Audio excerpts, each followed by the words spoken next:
بسم الله الرحمن الرحیم الحمد للہ وحدہ والصلاة علی من لا نبی بعدہ۔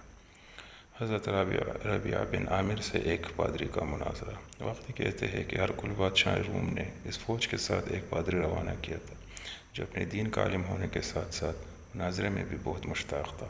چنانچہ وہ آیا اور جرجس نے اس سے کہا کہ اے ہولی فادر، آپ اس شخص سے ان کے دین کے متعلق کچھ دریافت کر کے ہمیں بتائیں۔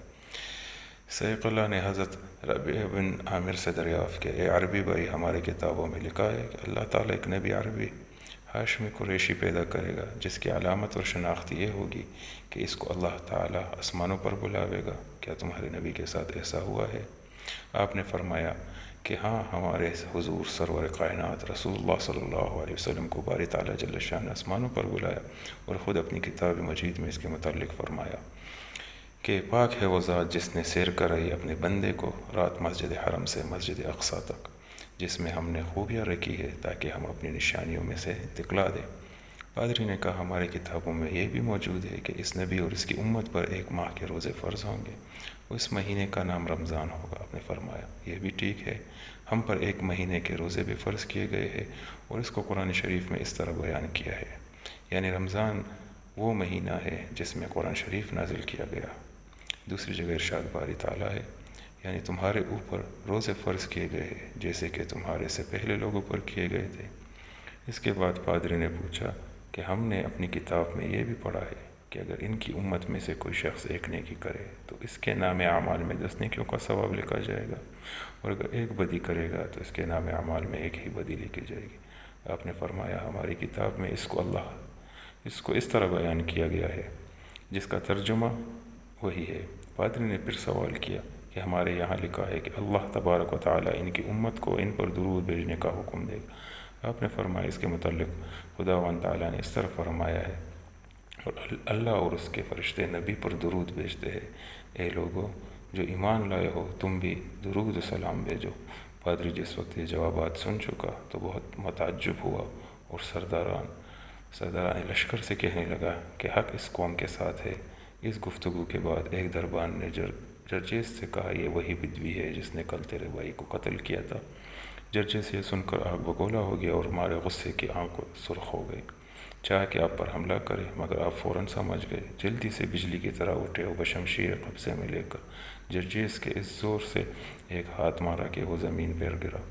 رومی آپ پر حملہ ہو رہی، آپ گھوڑے پر سوار ہو کر حل من مبارزہ کا نعرہ لگائے اور مرد مقابل بن گئے۔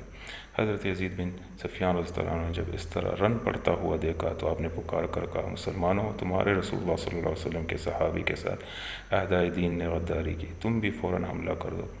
یہ سنتے ہی مسلمانوں نے حملہ کر دیا۔ ایک فوج دوسرے فوج کے ساتھ بالکل مل گئی تھی۔ رومی بڑے استقلال کے ساتھ لڑ رہے تھے کہ اچانک مسلمانوں کی ایک دوسری فوج جو بسرکردگی شرجیل بن حسنہ قاتل رسول اللہ صلی اللہ علیہ وسلم آ رہی تھی دکھلائی دی۔ مسلمانوں نے جس عین لڑائی میں اپنے بھائیوں کو آتے دیکھا تو حوصلہ بڑھ گیا، اس زور سے حملہ کیا کہ رومیوں میں گھس کر تماموں کے سروں کو تلوار کے بین چڑھا دیا۔ باغدی کہتے ہیں، اس لڑائی میں 8,000 رومیوں میں سے ایک شخص بھی زندہ نہیں بچا تھا۔ تبوک چونکہ شام سے زیادہ فاصلے پر تھا، اس لیے عربوں نے تعاقب کر کے سب کو قتل کر دیا تھا۔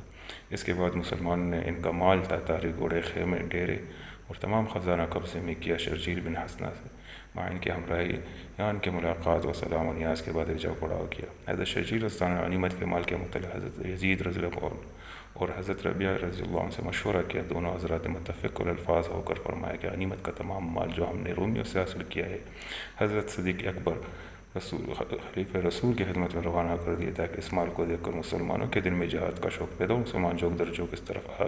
چنانچہ یہی رائے بہتر سمجھی گئی اور سوائے اسلحے اور سامان جنگ کے شداد بن اوس کو 500 سواروں کے ساتھ تمام مال و اسباب دے کر خلیفہ رسول کے حضور میں بھیج دیا گیا تاکہ اس سے مسلمانوں کو تقویت حاصل ہو، اور باقی لشکر عرض تبوک میں ٹھہر گیا تاکہ مسلمانوں کا آنے والا لشکر ان سے یہاں مل جائے۔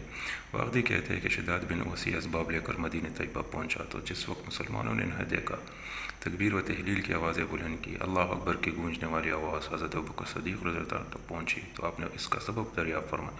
لوگوں نے عرض کیا، حضرت حضور شداد بن اوس مال غنیمت لے کر آئے ہیں. اب یہ ذکر ہو ہی رہا تھا کہ شداد بن اوس عمرائیہ کے آپ پہنچے اور سواریوں سے اتر کر اول مسجد میں جا کر تحیۃ المسجد نوافل ادا کیے. پھر سردار دو جہاں صلی اللہ علیہ وسلم کی قبر شریف پر سلام پڑھا. اس کے بعد حضرت صدیق اکبر رضی اللہ عنہ کی خدمت میں حاضر ہوئے اور سلام کے بعد فتح کی خوشخبری سنائی. رومیوں کے متعلق تمام قصہ بیان کیا. حضرت ابوبکر صدیق نے سجدہ شکر ادا کی اور اس کو فعال نے ایک تصور فرما کر سالمت سے مسلمانوں کو ایک دوسرا لشکر منتخب فرمایا. اس کے بعد آپ نے ایک خط اہل مکہ معظموں کے نام ارسال فرمایا جس میں جہاد کی ترغیب دی گئی جو کہ حزب ذیل ہے.